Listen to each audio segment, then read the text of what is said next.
Hello friends, welcome to the world of knowledge अल्फता classes. मैं हूं आपका दोस्त आरिश अमीन। फ्रेंड, जैसा कि इम्तिहान द्वारा कंडक्ट कराया जा रहा है बीपीएससी फाउंडेशन टेस्ट सीरीज़ की, हमने वीडियो सीरीज़ की शुरुआत की थी जिसमें हम इसके टोटल 50 टेस्ट को कवर करेंगे। तो आज जो हमारा वीडियो है फ्रेंड्स, वो 17वां टेस्ट है जो कि मॉडर्न हिस्ट्री से जुड़ा हुआ है। आज जो 17वां टेस्ट है वो मॉडर्न हिस्ट्री से लिया हुआ है। तो आज के इस टेस्ट में देखेंगे हम मॉडर्न हिस्ट्री के कुछ क्वेश्चंस को।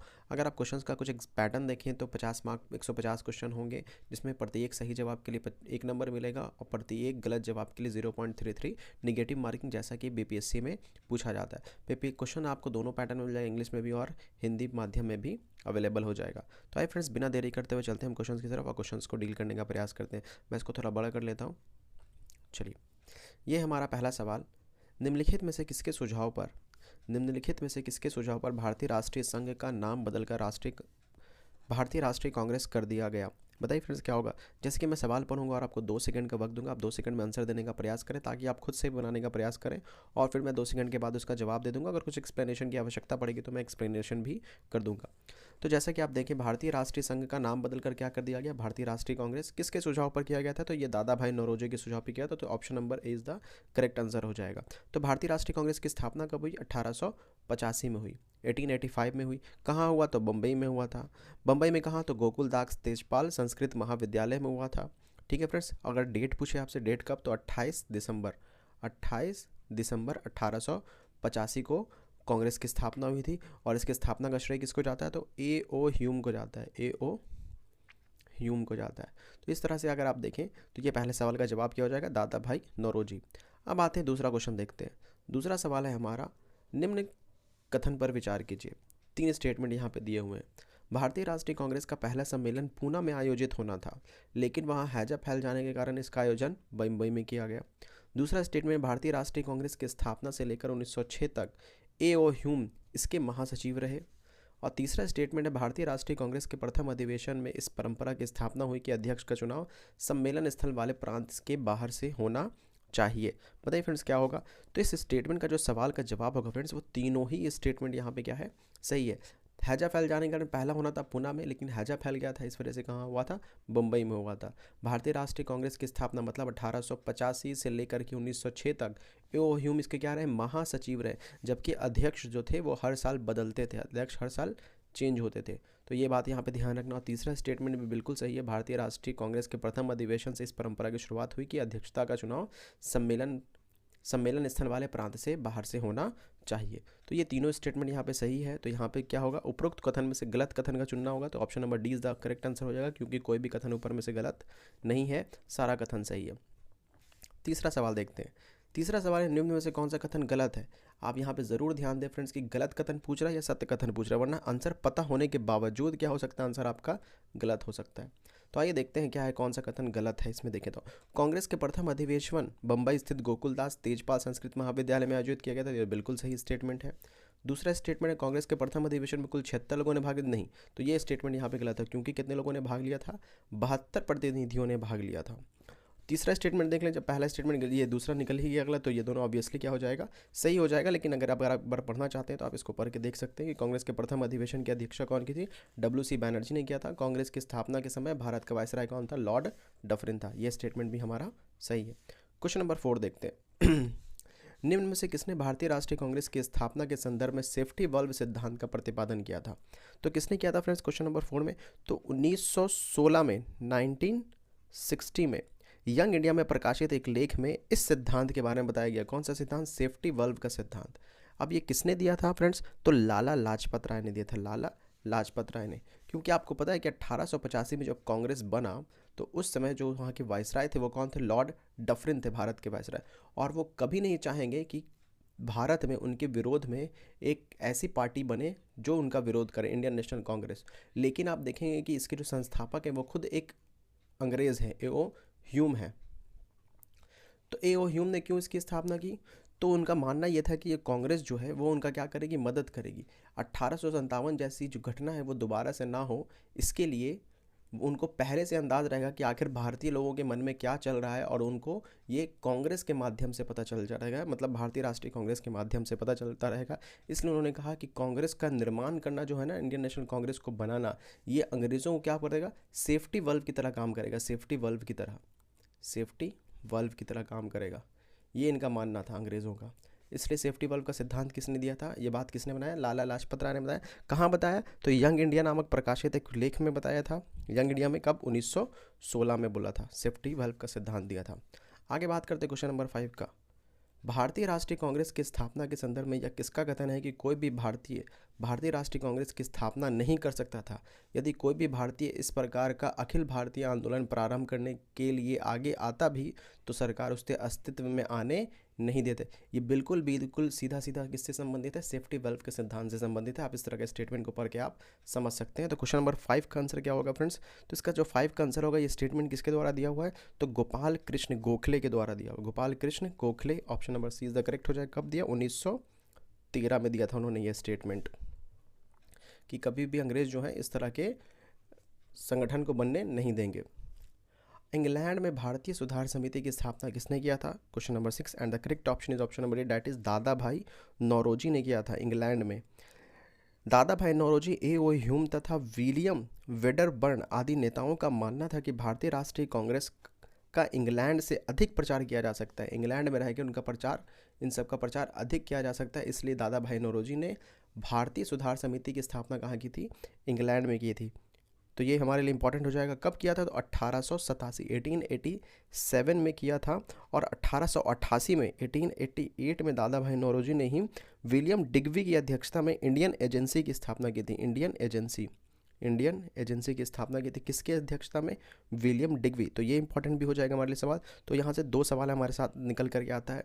सबसे पहले भारतीय सुधार समिति किसने किया, तो दादा भाई नौरोजी ने किया। कब किया, 1887 में किया।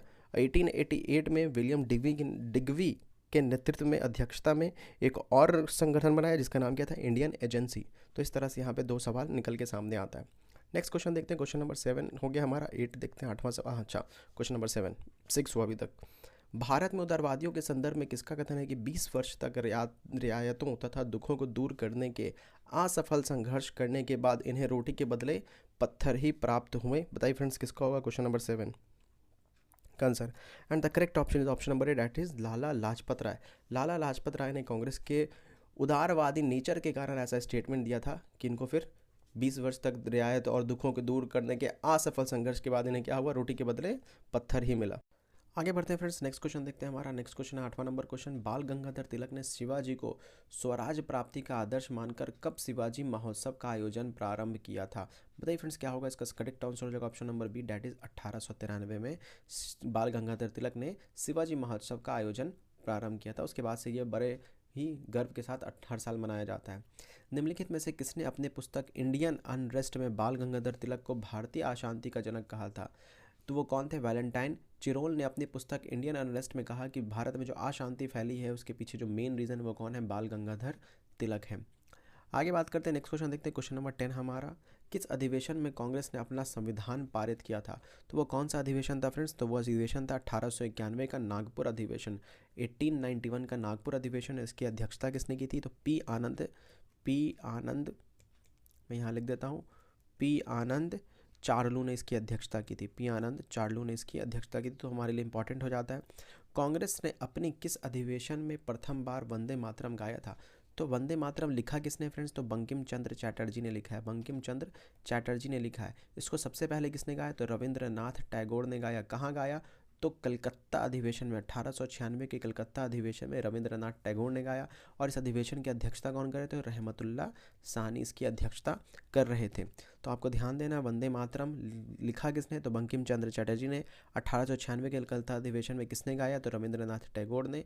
और इस कांग्रेस की अध्यक्षता कौन कर रहे थे, तो रहमतुल्लाह सानी कर रहे थे। और यह अधिवेशन कहाँ हुआ था, तो कलकत्ता में हुआ था। ये इतना इंपॉर्टेंट पॉइंट यहाँ से निकल करके सामने आएगा। और इसी अधिवेशन में, इसी कलकत्ता के अधिवेशन में दादा भाई नौरोजी ने धन निष्कासन का सिद्धांत दिया था। धन निष्कासन का सिद्धांत आपको पता होगा फ्रेंड्स कि धन निष्कासन का सिद्धांत क्या है, धन निष्कासन का सिद्धांत। आगे बात करते हैं, नेक्स्ट क्वेश्चन देखते हैं, क्वेश्चन नंबर 12 हमारा, 12वां नंबर। निम्नलिखित में से किस कांग्रेस के अधिवेशन में प्रथम बार महिलाओं ने भाग लिया था। तो बताइए फ्रेंड्स, क्या होगा क्वेश्चन नंबर 12 का answer. And the correct option is option number C, that is 1889 के बम्बई अधिवेशन में। बम्बई अधिवेशन में पहली बार कांग्रेस में महिलाओं ने पार्टिसिपेट किया था। यह कांग्रेस का 5वां अधिवेशन था। पाँचवा यहाँ पे 5वां अधिवेशन था जिसकी अध्यक्षता कौन कर रहे थे? सर विलियम वेडरबर्न इसकी अध्यक्षता कर रहे थे। वेडरबर्न यहाँ लिख देता हूँ, वेडरबर्न इसकी अध्यक्षता कर रहे थे। और इस अधिवेशन में ही कांग्रेस ने क्या किया था? मताधिकार की आयु को 21 वर्ष की मांग की थी। 21 वर्ष की वोट देने का वैल्यू कितना होना चाहिए? जो भी 21 वर्ष से ज़्यादा के लोग हैं वो वोट दे सकते हैं। आगे बात करते हैं क्वेश्चन नंबर 13 हमारा। निम्नलिखित कथन पर विचार कीजिए। पहला है कांग्रेस के प्रथम मुस्लिम अध्यक्ष बदरुद्दीन तैयब जी थे। दूसरा स्टेटमेंट है कांग्रेस के प्रथम अंग्रेज अध्यक्ष जॉर्ज यूले थे। और तीसरा स्टेटमेंट है वयोनेश चंद्र बैनर्जी WC बैनर्जी दूसरी बार कांग्रेस अध्यक्ष 1892 के इलाहाबाद अधिवेशन में बनाई। बताइए फ्रेंड्स क्या होगा सही? Question number 13। तो यहाँ पे अगर देखें तो पहला स्टेटमेंट भी सही है, दूसरा स्टेटमेंट भी सही है और तीसरा स्टेटमेंट भी सही है। उपरोक्त कथन में से सत्य कथन का चुनना, तो सत्य कथन क्या हो जाएगा? 1, 2 और 3 तीनों ही अधिवेशन, तीनों ही जो यहाँ पे स्टेटमेंट है वो हमारा क्या है? सही है। तो इस तरह से इस सवाल का जवाब हमने देख लिया। और अगर इस सवाल से कुछ इंपॉर्टेंट पॉइंट देखें फ्रेंड्स, तो अगर आप देखें कांग्रेस के प्रथम अधिवेशन मुस्लिम अध्यक्छ कौन थे? बदरुद्दीन तैयब जी थे। तो कहाँ हुआ था यह अधिवेशन? यह हुआ था 1887 में, 1887 में। 85 में इसकी स्थापना हुई थी कांग्रेस की, 86 में दूसरा अधिवेशन और ये 87 में तीसरा अधिवेशन जिसकी अध्यक्षता बदरुद्दीन तैयब जी ने की थी। तो यह कहाँ हुआ था? तो यह मद्रास में हुआ था, मद्रास। तो यहाँ पे क्या लिख लेंगे आप? मद्रास। यह मद्रास में हुआ था। इसी अधिवेशन में पहली बार तमिल भाषा में भाषण दिया गया था। ये पहले मतलब जो पहले मुस्लिम अध्यक्ष थे उसमें किस भाषा में भाषण दिया गया था? तमिल भाषा में भाषण दिया गया था। जो कांग्रेस का चौथा अधिवेशन हुआ था वो 1888 में हुआ था, 1888 में। और इसकी अध्यक्षता किसने की थी? तो जॉर्ज यूले ने की थी। जॉर्ज यूले ने इसकी अध्यक्षता की थी। ये अंग्रेज़ प्रथम अंग्रेज़ थे जिन्होंने इसकी अध्यक्षता की थी। और इसी अधिवेशन में प्रथम बार हिंदी में अभिभाषण व तकनीकी शिक्षा का विकास पर बात की गई थी। जबकि कांग्रेस के 8वां अधिवेशन जो कि 1892 में हुआ था, कहाँ हुआ था? इलाहाबाद में हुआ था। और इसकी अध्यक्षता किसने की थी? WC बैनर्जी में। और ये दूसरी बार इस कांग्रेस की अध्यक्षता कर रहे थे। तो इस तरह से कुछ इंपॉर्टेंट पॉइंट्स इसमें हमने देख लिया। आगे बात करते हैं। नेक्स्ट क्वेश्चन हमारा क्वेश्चन नंबर 14 है। कांग्रेस के प्रथम अधिवेशन में से किस प्रेसिडेंसी या प्रदेश में सर्वाधिक प्रतिनिधि शामिल थे? तो आपको बताना है फ्रेंड्स। तो आपको पता है कि कांग्रेस का स्थापना कब हुआ? तो 28 दिसंबर 1885 में हुआ। 28 दिसंबर 1885 और 72 लोगों ने इसमें क्या किया था? पार्टिसिपेट किया था। तो किस प्रेसिडेंसी से कितने लोगों ने पार्टिसिपेट किया था? सबसे ज़्यादा किस में से किया था? तो चूंकि बॉम्बे में हुआ था इसलिए बॉम्बे प्रेसिडेंसी से सबसे ज़्यादा लोग इसमें आए थे। और कितने लोग आए थे? तो 38 लोग इसमें आए थे, बॉम्बे प्रेसिडेंसी से आए थे। जबकि मद्रास से कितने लोग आए थे? 21 लोग आए थे। और ये जो बंगाल प्रेसिडेंसी है फ्रेंड्स, यहाँ से 3 लोग प्रतिनिधि थे। अगर आप पंजाब की बात करें, तो पंजाब से भी 3 लोग आए थे। और उत्तर प्रदेश कहें आप यूपी से, यूपी व अवध अगर आप मिला लें, यूपी अवध जिसको अवध भी पहले कहा जाता है, यहाँ से 7 प्रतिनिधि लोग कुल आए थे। तो इस तरह से कुछ स्टेटमेंट है यहाँ पे दिया हुआ है। नेक्स्ट क्वेश्चन की तरफ चलते हैं हम। क्वेश्चन नंबर 15 देखते हैं क्या है हमारा। कांग्रेस की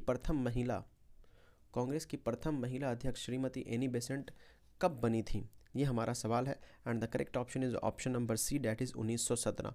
1917 में कांग्रेस की प्रथम महिला अध्यक्ष कौन बनी थी? Shrimati Annie Besant. अगर प्रथम भारतीय महिला बोलेगा फ्रेंड्स तो प्रथम भारतीय महिला कौन होंगे? सरोजनी नायडू हैं। लेकिन प्रथम महिला, और ये कब बनी थी? 1925 में बनी थी। 1925 के अधिवेशन में सरोजनी नायडू जो थी वो क्या थी? कांग्रेस की पहली भारतीय महिला अध्यक्ष बनी थी। आपको कमेंट सेक्शन में बनाना है फ्रेंड्स कि वो कहाँ हुआ था अधिवेशन? 1925 का अधिवेशन कहाँ हुआ था जहाँ सरोजनी नायडू प्रथम भारतीय महिला कांग्रेस के अध्यक्ष बनी थी? तो इस सवाल का जवाब हो जाएगा हमारा 1917 इज द करेक्ट आंसर हो जाएगा। और ये कांग्रेस का 32वां अधिवेशन था। 32वां अधिवेशन था। और कहाँ हुआ था? तो यह अधिवेशन भी कहाँ हुआ था? कलकत्ता में हुआ था। कलकत्ता में अधिवेशन हुआ था 1917 में। और इसकी प्रथम महिला अध्यक्ष श्रीमती एनी बेसेंट बनी थी। नेक्स्ट क्वेश्चन देखते हैं हमारा क्वेश्चन नंबर 16। कांग्रेस के बारे में कथन किसका है? वह जनता के उस अल्पसंख्यक वर्ग का प्रतिनिधित्व करती है जिसकी संख्या सूक्ष्म है। तो ये किसका है? लॉर्ड डफरिन का है। इसी के समय में भारतीय राष्ट्रीय कांग्रेस की स्थापना हुई थी। चलिए आगे बात करते क्वेश्चन नंबर 17। कांग्रेस की स्थापना के बारे में प्रथम बार किस समाचार पत्र में घोषणा हुई थी? तो वो मद्रास का समाचार पत्र था जिसका नाम क्या था? हिंदू। क्वेश्चन नंबर 17 का आंसर क्या हो जाएगा? बी हो जाएगा।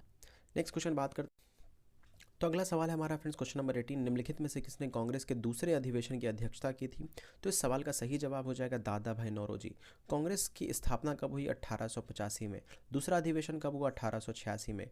कहाँ हुआ? तो कलकत्ता में। पहला अधिवेशन कहाँ हुआ था? तो बम्बई में हुआ था। दूसरा कलकत्ता में हुआ। अध्यक्षता किसने की? दादा भाई नौरोजी ने की। इसमें टोटल कितने मेंबर्स ने पार्टिसिपेट किया? तो 434 लोगों ने इसमें पार्टिसिपेट किया।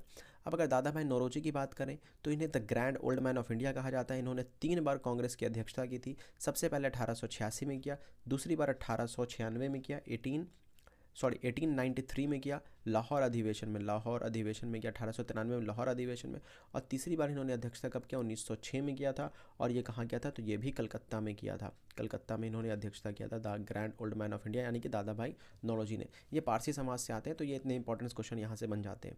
नेक्स्ट क्वेश्चन देखते हैं हमारा क्वेश्चन नंबर 19, निम्नलिखित में से कौन सा कथन गलत है? तो गलत स्टेटमेंट को चुनना है। तो पहला स्टेटमेंट पढ़ते हैं, अश्वनी कुमार दत्त ने कांग्रेस को 3 दिन का तमाशा कहा था। तो बिल्कुल सही, अश्वनी कुमार दत्त ने कांग्रेस को 3 दिन का तमाशा ही कहा था।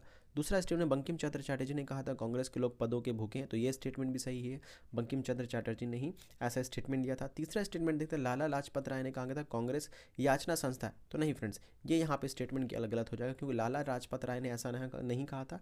किसने कहा था? तो विपिन चंद्र पाल ने ये कहा था। विपिन चंद्र पाल ने कहा था कि कांग्रेस जो है वो क्या है? याचना करने वाली संस्था है। जबकि लाला लाजपत राय ने कहा था कि कांग्रेस जो है वो लॉर्ड डफरिन के दिमाग की उपज है। और यहाँ पे उन्होंने सेफ्टी वल्व का सिद्धांत भी दिया था। तो इस तरह से, और जब आप चौथा ऑप्शन देखें, बाल गंगाधर तिलक ने कांग्रेस के बारे में कहा था कि यदि हम 1 वर्ष में मेढक की तरह टट्टर करेंगे तो हम कुछ नहीं मिलेगा। ये स्टेटमेंट बिल्कुल सही है। तो इसका सही जवाब हो जाएगा, गलत स्टेटमेंट चुना था तो option number C is the correct हो जाएगा, क्योंकि ये लाला लाजपत राय होंगे बल्कि बिपिन चंद्र पाल होंगे। नेक्स्ट क्वेश्चन है हमारा क्वेश्चन नंबर 20, निम्नलिखित में से या किसका कथन है कांग्रेस आंदोलन ना तो लोगों द्वारा प्रेरित था, ना ही उसके द्वारा सोचा या योजनाबद्ध किया गया था? Question number 20 and the correct option is option number A, that is sir Syed Ahmad Khan के द्वारा यह स्टेटमेंट दिया गया था। नेक्स्ट क्वेश्चन हमारा क्वेश्चन नंबर 21, कांग्रेस के किस अधिवेशन में पहली बार जन गण मन का गायन किया गया था? Question number 21 and the correct option is option number 1911। यहाँ पे से कोई भी ऑप्शन सही नहीं है फ्रेंड्स। अगर आप पढ़ेंगे तो उपरोक्त में से कोई नहीं हो जाएगा, क्योंकि यहाँ पे सही ऑप्शन हो जाएगा 1911 था। कलकत्ता का अधिवेशन था, यह कांग्रेस का 26वां अधिवेशन था। और यह कहाँ हो रहा था? तो कलकत्ता में हो रहा था, जहाँ पे पहली बार जन गण मन को गाया गया था। और इसकी अध्यक्षता किसने की थी? तो बिशन नारायण धर ने इसकी अध्यक्षता की थी। 1911 के कलकत्ता अधिवेशन में जनगण मन को गाया गया। बिशन नारायण धर इसके अध्यक्ष थे। यह कांग्रेस का 56वां अधिवेशन था। तो ये हमारे लिए इंपॉर्टेंट हो जाता है। नेक्स्ट क्वेश्चन हमारा, निम्नलिखित में से किसने लंदन में 1888 में British committee of Indian National Congress की अध्यक्षता की थी? 22वां नंबर सवाल and the correct option is William Digby. इस सवाल का जवाब हम पहले भी कर सकते हैं, इंडियन एजेंसी के नाम से हमने देखा था कि दादा भाई नौरोजी के सहयोग से विलियम डिग्वी ने मिलकर के लंदन में इंडियन एजेंसी नामक एक संस्था बनाया था। उसी को आप कह सकते हैं British committee of Indian National Congress की अध्यक्षता किसने की थी? विलियम डिग्वी ने की थी। आगे बात करते हैं, नेक्स्ट क्वेश्चन देखते हैं। क्वेश्चन नंबर 23 हमारा, लॉर्ड कर्जन द्वारा बंगाल विभाजन को कब लागू किया गया? तो ये हमारे लिए इंपॉर्टेंट सवाल बन जाता है, क्योंकि 16 अक्टूबर 1905 को बंगाल विभाजन को लागू कर दिया गया। यहाँ पे आप वर्ड देखेंगे फ्रेंड्स, लागू। तो ये हमारे लिए इंपॉर्टेंट हो जाता है कि लागू कब हुआ, क्योंकि 19 जुलाई 1905 को पब्लिक के सामने बताया गया था कि ऐसा होने जा रहा है। आम जनता के सामने रखी गई थी कि बात कि बंगाल का विभाजन होगा। 20 जुलाई को यह पूरी तरह से घोषणा कर दी गई कि हाँ लागू किया जाएगा, और फाइनली 16 अक्टूबर को यह क्या हो गया? लागू हो गया। तो 19 जुलाई को जनता के सामने रखा गया, 20 जुलाई को घोषणा किया गया, और 16 अक्टूबर को फाइनली इसको क्या कर दिया गया? पूरे बंगाल में लागू कर दिया गया। आगे बात करते हैं, नेक्स्ट क्वेश्चन देखते हैं। नेक्स्ट क्वेश्चन हमारा क्वेश्चन नंबर 24, जो कि यहाँ पे है, 1905 में बंगाल विभाजन के बाद किस तारीख को रक्षाबंधन दिवस मनाया गया? तो रविंद्रनाथ टैगोर की अनुशंसा पे 16 अक्टूबर 1905 को रक्षाबंधन दिवस मनाया गया था। तो संपूर्ण देश में इस दिन शोक दिवस मनाया गया था। 16 अक्टूबर को रविंद्रनाथ ने कहा कि इस दिन रक्षा दिवस के रूप में मनाया जाएगा, और फिर बाद में मनाया भी गया। बंगाल विभाजन का यह मौका था, और बंगाल विभाजन के विरोध में हमने स्वदेशी आंदोलन की शुरुआत भी की थी। आगे बात करते हैं क्वेश्चन नंबर 25, निम्नलिखित में से कब बंग भंग विरोधी आंदोलन प्रारंभ हुआ था? Question number 25 and the correct option is option number C, that is 7 अगस्त 1905। 7 अगस्त 1905 को बंग भंग विरोधी आंदोलन प्रारंभ किया गया था। 7 अगस्त 1905 को कलकत्ता के टाउन हॉल में ऐतिहासिक बैठक में स्वदेशी आंदोलन की विधिवत घोषणा की गई थी। तो ये हमारे लिए इंपॉर्टेंट हो जाएगा। तो बंगाल विभाजन 3-4 डेट हमारे लिए इंपॉर्टेंट हुआ। 19 जुलाई को जनता के सामने घोषणा किया गया, 20 जुलाई को विधिवत घोषणा किया गया, 16 अक्टूबर से यह लागू किया गया, और फाइनली अगर आप देखें 7 अगस्त 1905 को यह हम लोगों ने स्वदेशी आंदोलन की घोषणा की थी कि हम इस दिन से क्या करेंगे, बंग भंग विरोधी आंदोलन शुरू करेंगे। बंगाल विभाजन को कब रद्द किया गया? तो बंगाल विभाजन को रद्द किया गया 1911 में। 1911 में बंगाल विभाजन को रद्द किया गया तथा भाषा के आधार पर बिहार एवं उड़ीसा बंगाल से पृथक किया गया। असम एक नया प्रांत बनाया गया। भारत की राजधानी कलकत्ता से दिल्ली ट्रांसफ़र कर दिया गया। ये सारा इंपॉर्टेंट काम कब हुआ था? 1911 में हुआ था। आगे बात करते हैं नेक्स्ट क्वेश्चन, क्वेश्चन नंबर 27।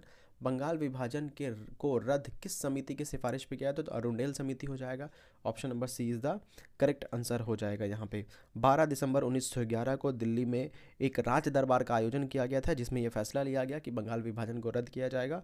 और फाइनली भाषा के आधार पर बंगाल को 2 भाग में डिवाइड कर दिया गया, पूर्वी बंगाल और पश्चिम बंगाल के रूप में। नेक्स्ट क्वेश्चन देखते हैं, क्वेश्चन नंबर 27 हमारा। बंगाल विभाजन के बाद पश्चिमी बंगाल का प्रथम लेफ्टिनेंट गवर्नर किसे नियुक्त किया गया? तो जैसा कि मैंने आपको बताया फ्रेंड्स कि बंगाल विभाजन को रद्द किया गया था, लेकिन बाद में इसको भाषा के आधार पर 2 बंगाल बनाया गया, एक पूर्वी बंगाल और एक पश्चिमी बंगाल। पूर्वी बंगाल और पश्चिमी बंगाल। तो बंगाल के पूर्वी जो बंगाल था, इसकी जो क्या है यहाँ पे देखिए सवाल, बंगाल विभाजन के पश्चिमी बंगाल का प्रथम लेफ्टिनेंट गवर्नर किसे नियुक्त किया गया?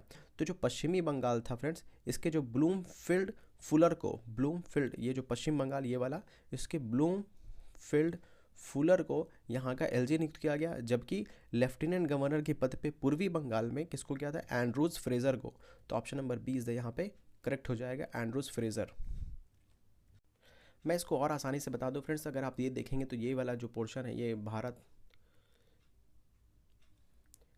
भारत का पोर्शन हो जाएगा, ये भारत हो जाएगा। तो भारत में यहाँ पे क्या है फ्रेंड्स, यहाँ पे बांग्लादेश है, ये क्या है? बांग्लादेश आप देखेंगे। तो ये जो बांग्लादेश वाला पोर्शन है, असम वाला पोर्शन, इसको क्या बना दिया, यहाँ पे 2 पार्ट में इसको डिवाइड किया गया। इसको पेन चेंज कर देता हूँ मैं ताकि आपको आसानी से समझ में आए। तो ये वाला जो पोर्शन है इसको पूर्वी बंगाल बनाया गया, और जो अभी आप देखते हैं पश्चिम बंगाल, वेस्ट बंगाल जिसका पोर्शन है, वेस्ट बंगाल, और इसी वेस्ट बंगाल में बिहार और उड़ीसा भी शामिल थे। तो बंगाल को 2 डिवाइड किया गया, इस तरह से पार्ट किया गया, और एक तरफ कौन आ गया? एक तरफ वेस्ट बंगाल, उड़ीसा और बिहार, और दूसरी तरफ कौन चला गया? दूसरी तरफ असम, बांग्लादेश, ये सब वाला इलाका चला गया, ढाका वाला इलाका सब ये चला गया इस तरफ। तो इस तरह से पश्चिम बंगाल इसको बोला गया, ये वेस्ट बंगाल, और इसको क्या बोला गया? पूर्वी बंगाल बोला गया, पूर्वी बंगाल गया। पूर्वी बंगाल के जो लेफ्टिनेंट गवर्नर कौन थे? तो एंड्रूज फ्रेजर थे, जबकि पश्चिमी बंगाल के जो लेफ्टिनेंट गवर्नर थे वो कौन थे? ब्लूमफील्ड फुलर थे, ब्लूमफील्ड फुलर को बनाया गया था। तो इस तरह से आपको आसानी से ये बात समझ में आ गया होगा। नेक्स्ट क्वेश्चन देखते हैं, क्वेश्चन नंबर 29। कांग्रेस के किस अधिवेशन में स्वदेशी और बहिष्कार आंदोलन का अनुमोदन किया गया था? तो इस सवाल का सही जवाब हो जाएगा option number A, that is 1905 के बनारस अधिवेशन में। बनारस अधिवेशन की अध्यक्षता कौन कर रहे थे? तो गोपाल कृष्ण गोखले जी इसकी अध्यक्षता कर रहे थे, और इसी में स्वदेशी एवं बहिष्कार आंदोलन को अनुमोदन किया गया था। क्वेश्चन नंबर 30 देखेंगे, 30वां नंबर सवाल है, स्वदेशी आंदोलन के समय लोगों का आंदोलन के प्रति समर्थन एकत्र करने में स्वदेश बांधव समिति की महत्वपूर्ण भूमिका थी। इस समिति की स्थापना किसने की थी? Question number 30 and the correct option is option C, that is Ashwini Kumar Dutt ने इस समिति की स्थापना की थी, जिनका बहुत इंपॉर्टेंट रोल रहा स्वदेशी आंदोलन में। सुरेंद्रनाथ बनर्जी का भी बहुत इंपॉर्टेंट रोल रहा था। क्वेश्चन नंबर 31 देखेंगे हमारा, स्वदेशी आंदोलन के समय कब एक राष्ट्रीय शिक्षा परिषद की स्थापना की गई थी? And the correct option is option number B, that is 15 अगस्त 1906 में इसकी स्थापना की गई थी, राष्ट्रीय शिक्षा परिषद की स्थापना की गई थी। आगे बात करते हैं, नेक्स्ट क्वेश्चन देखते हैं हमारे फ्रेंड्स। तो ये है हमारा अगला सवाल फ्रेंड्स, क्वेश्चन नंबर 32। कांग्रेस के मंच से स्वराज की सर्वप्रथम मांग करने का श्रेय किसे दिया जाता है? तो इस सवाल का सही जवाब क्या हो जाएगा क्वेश्चन नंबर 32 का? And the correct option is option number C, that is Dadabhai Naoroji को दिया जाता है। तो 1906 का अधिवेशन था, कलकत्ता में अधिवेशन हुआ था कांग्रेस का, दादा भाई नौरोजी इसकी अध्यक्षता कर रहे थे, जहाँ पे सर्वप्रथम दादा भाई नौरोजी ने स्वराज की मांग की प्रस्तुति की थी। लेकिन अगर हम बात करें स्वराज मेरा जन्मसिद्ध अधिकार है और इसे लेकर लेकर रहूँगा, तो ये किसका कथन था? तो बाल गंगाधर तिलक का ये कथन है कि स्वराज मेरा जन्मसिद्ध अधिकार है और मैं इसे लेकर ही रहूँगा। लेकिन वहीं अगर स्वराज शब्द का सबसे पहले प्रयोग किसने किया, क्योंकि यहाँ पे ये सवाल फंसता है, तो आपको ज़रूर ध्यान में देना कि स्वराज का सर्वप्रथम कांग्रेस के मन से कब हुआ? तो दादा भाई नौरोजी ने किया, 1906 में किया। स्वराज मेरा जन्मसिद्ध अधिकार है, मैं इसे लेकर रहूँगा, बाल गंगाधर तिलक ने कहा। लेकिन स्वराज का शब्द का सर्वप्रथम प्रयोग किसने किया था? तो दयानंद सरस्वती जी ने किया था। तो ये इंपॉर्टेंट हमारे लिए, ये इंपॉर्टेंट आपको ध्यान में बात रखनी है। क्वेश्चन नंबर 33 देखेंगे, निम्नलिखित में से किसने मद्रास में स्वदेशी आंदोलन का नेतृत्व किया था? तो इस सवाल का सही जवाब हो जाएगा option number A, that is Chidambaram Pillai ने मद्रास से स्वदेशी आंदोलन का नेतृत्व किया था। वहीं अगर आगे हम बात करें कि यह आंदोलन जो था स्वदेशी आंदोलन या कांग्रेस द्वारा अनुमोदित था और यह धीरे धीरे पूरे देश में फैलने लगा। तो कांग्रेस ने इसकी शुरुआत की, 1905 में इस आंदोलन की शुरुआत हुई थी और यह पूरा धीरे धीरे पूरे भारत में फैलने लगा। और फैलने के बाद मद्रास में इसका नेतृत्व किसने किया? तो चिदम्बरम पिल्ले ने किया था। वहीं जब आगे हम बात करें बम्बई तथा पुणे में किसने किया? तो बाल गंगाधर तिलक। बम्बई पुणे वगैरह के इलाके में किसने किया था? तो बाल गंगाधर तिलक ने किया था। बाल गंगाधर तिलक ने किया था। अगर पंजाब की बात करें तो पंजाब के इलाके में अजीत सिंह एवं लाला लाजपत राय ने किया था। सैयद हैदर रज़ा, जो यहाँ पे नाम दिया हुआ सैयद हैदर रज़ा, इसको मैं साफ कर लेता हूँ। तो चिदम्बरम पिल्ले मद्रास, सैयद हैदर रज़ा, ये कहाँ से किए थे? तो ये यूपी से किए थे, उत्तर प्रदेश के इलाके में। उत्तर प्रदेश को अवध कह सकते हैं आप, उत्तर प्रदेश के इलाके में।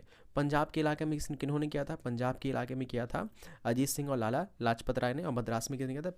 चिदम्बरम पिल्ले ने किया था। आगे बात करते हैं, नेक्स्ट क्वेश्चन देखते हैं। फिर से मैं बार बार रिपीट इसलिए करता हूँ ताकि आपको एक बार वीडियो देखते देखते ही आपको क्या हो जाए, आंसर याद हो जाए। अगर आपको आंसर पता है तो अच्छी बात है, नहीं पता है, अगर पता है तो आपका रिवीजन हो जाएगा, और नहीं पता है तो आपको 2 बार 3 बार रिपीट करने से आपको उस सवाल का जवाब याद हो जाएगा। ब्रिटिश सरकार ने स्वदेशी आंदोलन में छात्रों की भागीदारी समाप्त करने हेतु कब कुख्यात कराइल सर्कुलर को लागू किया था? तो ये क्या था फ्रेंड्स? तो ये बेसिकली जो है उनके स्कॉलरशिप्स में क्या थी? कटौती थी।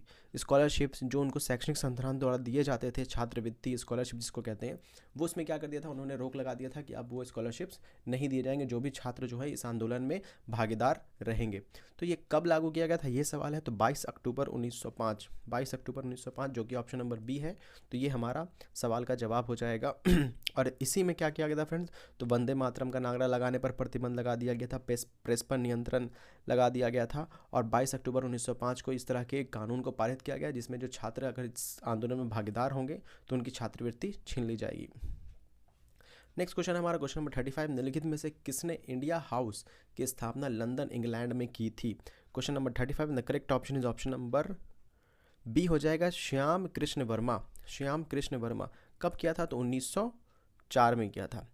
और इंडिया हाउस एक क्रांतिकारी संगठन था जिसकी स्थापना लंदन में हुई। किसने किया था? श्याम कृष्ण वर्मा ने किया। नेक्स्ट क्वेश्चन देखते हैं, हमारा क्वेश्चन नंबर हमारा 36, 36वां नंबर क्वेश्चन है, निम्नलिखित कथनों पर विचार कीजिए। बाल गंगाधर तिलक सांप्रदायिकतावादी थे। सांप्रदायिकतावादी, तो ये स्टेटमेंट पहले ही से गलत हो जाएगा क्योंकि वो सांप्रदायिकतावादी तो थे नहीं। बाल गंगाधर तिलक ने धर्म का राजनीतिक अस्त्र के रूप में प्रयोग किया, तो ये हाँ बिल्कुल सही, क्योंकि उन्होंने ही शिवाजी महोत्सव जैसे इसको शुरू किया था। तो शिवाजी को आदर्श मानते हुए उन्होंने ही शिवाजी महोत्सव को शुरुआत की थी। तो उन्होंने धर्म का राजनीतिक अस्त्र के रूप में प्रयोग किया, लेकिन वो सांप्रदायिकतावादी नहीं थे। तो कौन सा स्टेटमेंट, कौन सा कथन सत्य है? तो स्टेटमेंट 2 जो है वो केवल 2 जो है वो केवल सही है, जबकि स्टेटमेंट 1 क्या हो जाएगा? गलत हो जाएगा। Question number 36। नेक्स्ट बात करते हैं क्वेश्चन नंबर 37 की।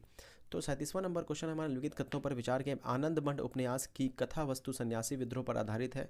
तो हाँ फ्रेंड्स, बिल्कुल सही है। आनंद मठ द्वारा जो कथा वस्तु है वो सन्यासी विद्रोह पर आधारित है। और आनंद मठ के रचयिता कौन थे?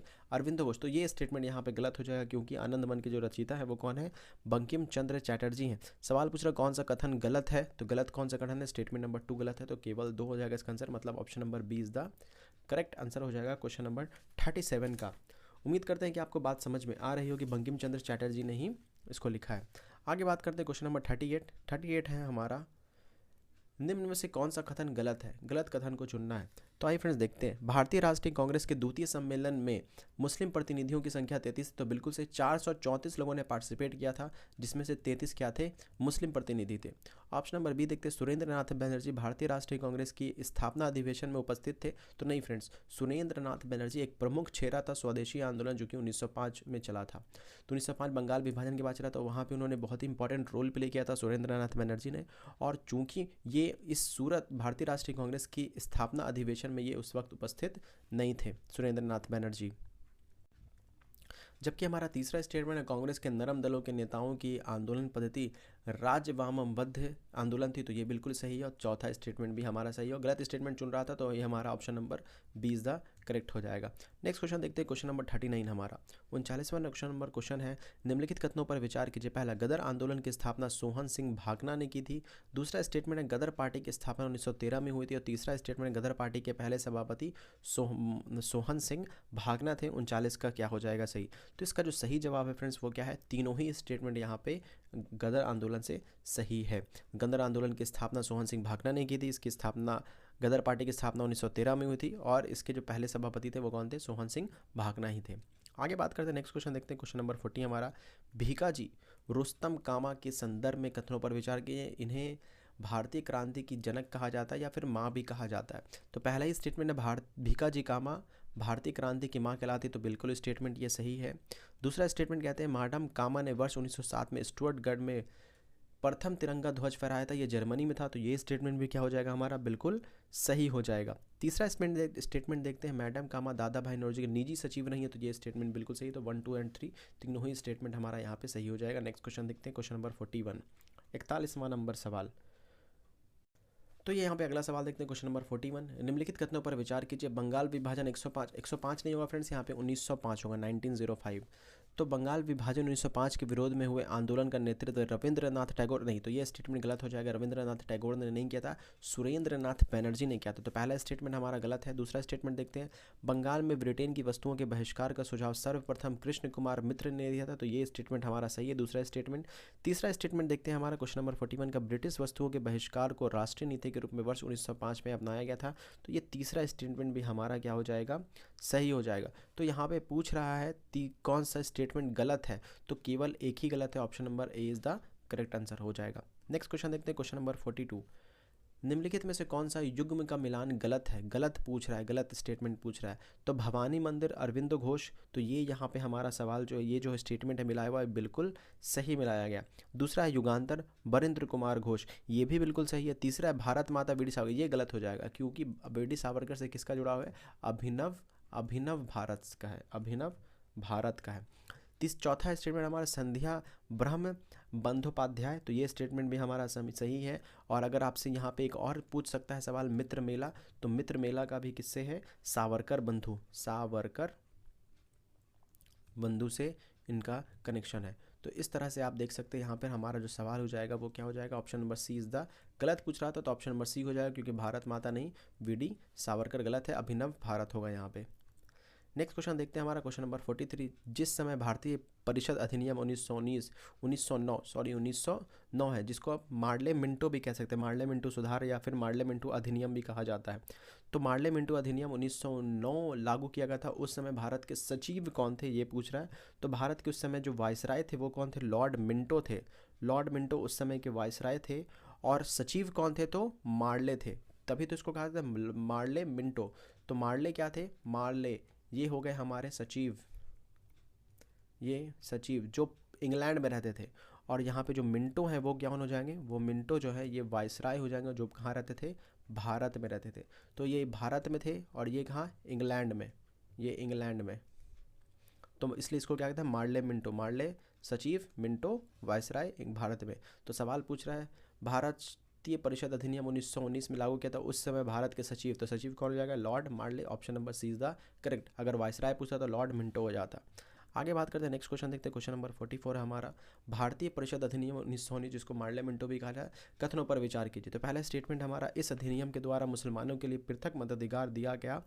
पृथक निर्वाचन क्षेत्र नहीं, तो पहला ही स्टेटमेंट गलत हो जाएगा फ्रेंड्स, क्योंकि यहाँ पे पृथक निर्वाचन क्षेत्र भी दिया गया था, यही इसकी खासियत थी क्वेश्चन नंबर 44 का। दूसरा स्टेटमेंट हमारा, इस अधिनियम का लक्ष्य भारत में भारत के लोगों को उत्तरदायी सरकार प्रदान करना नहीं बल्कि विधान परिषद को परामर्शदात्री संस्था के रूप में विकसित करना था, तो ये स्टेटमेंट हमारा सही है। और तीसरा स्टेटमेंट देखते हैं, मताधिकार केवल उन्हीं लोगों को दिया गया था जिनकी वार्षिक आय 15,000 रुपये थी और 1,000 रुपये लगान के रूप में देते थे। तो यहाँ पे पहला स्टेटमेंट गलत है और दोनों नीचे का दोनों स्टेटमेंट सही है। कौन सा कथन गलत है ये पूछ रहा है, तो केवल एक गलत है, option number is the correct answer हो जाएगा। नेक्स्ट क्वेश्चन देखते हैं, हमारा क्वेश्चन नंबर नेक्स्ट जो कि हमारा क्वेश्चन नंबर 45 है। निम्नलिखित में से यह किसका कथन है? कांग्रेस अपनी मौत की घड़ियां गिन रही है। भारत में रहते हुए मेरी सबसे बड़ी इच्छा है कि मैं उसकी शांतिपूर्वक मरने में मदद करूं। ये क्वेश्चन नंबर 45, इसका करेक्ट ऑप्शन हो जाएगा Lord Curzon. Lord Curzon and the correct option is option number A. Lord Curzon के समय बंगाल विभाजन हुआ था 1905 में, इसलिए ये हमारे इंपॉर्टेंट पर्सनालिटी हो जाते हैं। बंगाल विभाजन के समय भारत के वायसराय यही थे। इनका शासनकाल अगर आप देखें तो 1899 से लेकर के 1905 तक इनका शासनकाल रहा है। नेक्स्ट बात करते हैं क्वेश्चन नंबर 46 का। कांग्रेस के किस अधिवेशन में ब्रिटिश हाउस ऑफ कॉमन्स के सदस्य चार्ल्स ब्रैडला उपस्थित थे? किस कांग्रेस अधिवेशन में ब्रिटिश हाउस ऑफ कॉमन्स के सदस्य चार्ल्स ब्रैडला उपस्थित थे? तो वो कौन सा अधिवेशन था friends? Question number 46 and the correct option is option number D, that is 1889 का बम्बई अधिवेशन। बम्बई अधिवेशन था और इस बम्बई अधिवेशन में कौन उपस्थित हुए थे? ये उपस्थित थे ब्रिटिश हाउस ऑफ कॉमन्स के चार्ल्स ब्रैडला उपस्थित हुए। आप कमेंट सेक्शन में बताइए फ्रेंड्स कि 1889 के मुंबई अधिवेशन की अध्यक्षता किसने की थी? कमेंट सेक्शन में आप नीचे ज़रूर बताएं इसका आंसर। नेक्स्ट क्वेश्चन देखते हैं, क्वेश्चन नंबर 47 हमारा। कांग्रेस के 1907 के सूरत अधिवेशन की अध्यक्षता किसने की थी? तो इस सवाल का जवाब बहुत ही आसान है। क्वेश्चन नंबर 48 रास बिहारी घोष, जो कि ऑप्शन नंबर डी में है। 1907 में ही गर्म दल और नरम दल में क्या हो गया था? विभाजन हो गया था। तो आगे बात करते हैं। नेक्स्ट क्वेश्चन हमारा क्वेश्चन नंबर 48, निम्नलिखित में से किसका कथन है कि ए ओ ह्यूम स्वतंत्रता के पुजारी थे तथा उनका हृदय भारत की दुर्दशा पर रोता था? ए ओ ह्यूम जो है ये इंडियन नेशनल कांग्रेस, भारतीय राष्ट्रीय कांग्रेस के संस्थापक माने जाते हैं ओ ह्यूम। और किसने ये स्टेटमेंट दिया था कि वह भारतीय स्वतंत्रता के पुजारी थे और उनका हृदय भारत की दुर्दशा पर रोता था? तो ये स्टेटमेंट जो है लाला लाजपत राय के द्वारा दिया गया था। नेक्स्ट क्वेश्चन हम बात करते हैं क्वेश्चन नंबर 49, बंगाल विभाजन के संदर्भ में निम्न कथन पर विचार कीजिए। पहला स्टेटमेंट है बंगाल विभाजन एक बेहद निर्मम भूल है, गोपाल कृष्ण गोखले। दूसरा स्टेटमेंट है हमारा, यह विभाजन हमारे ऊपर एक ब्रज मतलब बिजली की तरह गिरा है, सुरेंद्र नाथ बनर्जी। तो यहाँ पे फ्रेंड्स दोनों ही स्टेटमेंट सही है। बंगाल विभाजन को लेकर गोपाल कृष्ण गोखले ने कहा था ये बहुत ही भूल है, बहुत बड़ी भूल है और ये हमारे ऊपर बिजली की तरह गिरा है, ये सुरेंद्र नाथ बनर्जी ने कहा था। दोनों स्टेटमेंट सही है। सत्य स्टेटमेंट पूछ रहा है तो एक और दो दोनों मतलब option number C is the यहाँ पे करेक्ट आंसर हो जाएगा। नेक्स्ट क्वेश्चन देखते हैं, क्वेश्चन नंबर 50 है हमारा। निम्न कथन पर विचार कीजिए। पहला है 1905 ईस्वी में बंगाल का विभाजन वायसराय लॉर्ड कर्जन ने किया था। तो बिल्कुल सही, लॉर्ड कर्जन ने ही, लॉर्ड कर्जन के ही शासनकाल में बंगाल का विभाजन हुआ था। बंगाल विभाजन 1905 के समय बंगाल का lieutenant governor sir Andrews Federer था। तो ये स्टेटमेंट भी हमारा सही है, एंड्रूज फेडरर था। तो यहाँ पे असत्य कथन पूछ रहा है तो ऑप्शन नंबर डी हो जाएगा, ना तो एक ना ही दो, क्योंकि दोनों ही यहाँ पे सत्य है। तो इस तरह से इस वीडियो में हमने 50 क्वेश्चंस को डील किया फ्रेंड्स। अगर वीडियो पसंद आया हो, मेरा काम पसंद आया हो, मेरी मेहनत पसंद आई हो तो वीडियो को लाइक कीजिए, अपने फ्रेंड्स के साथ शेयर कीजिए, हमारे चैनल को सब्सक्राइब कीजिए। नेक्स्ट पार्ट में हम इसके आगे के 50 क्वेश्चंस को डील करेंगे और उसके नेक्स्ट पार्ट में हम उसके आगे के 50 क्वेश्चंस को डील करेंगे। तो ये पार्ट ए है जिसमें हमने 50 क्वेश्चन डील किया, 50 पार्ट बी और पार्ट ये क्या रहेगा, सी रहेगा। एक वीडियो बनाएंगे तो बहुत लंबा हो जाएगा और आप देखने में भी बोर हो जाएंगे। इस तरह से हम 50-50 क्वेश्चन को करके डील करेंगे। अब बाद में एक चौथा पार्ट आएगा जिसमें हम तीनों वीडियो को क्या कर देंगे, मर्ज कर देंगे। तो आप एक साथ देखना चाहते हो तो वहाँ पे भी एक साथ आप देख सकते हैं। तो मिलेंगे नेक्स्ट वीडियो में, तब तक के लिए स्वस्थ रहें, मस्त रहें, ख्याल रखें, पढ़ते रहें। Take care, bye bye.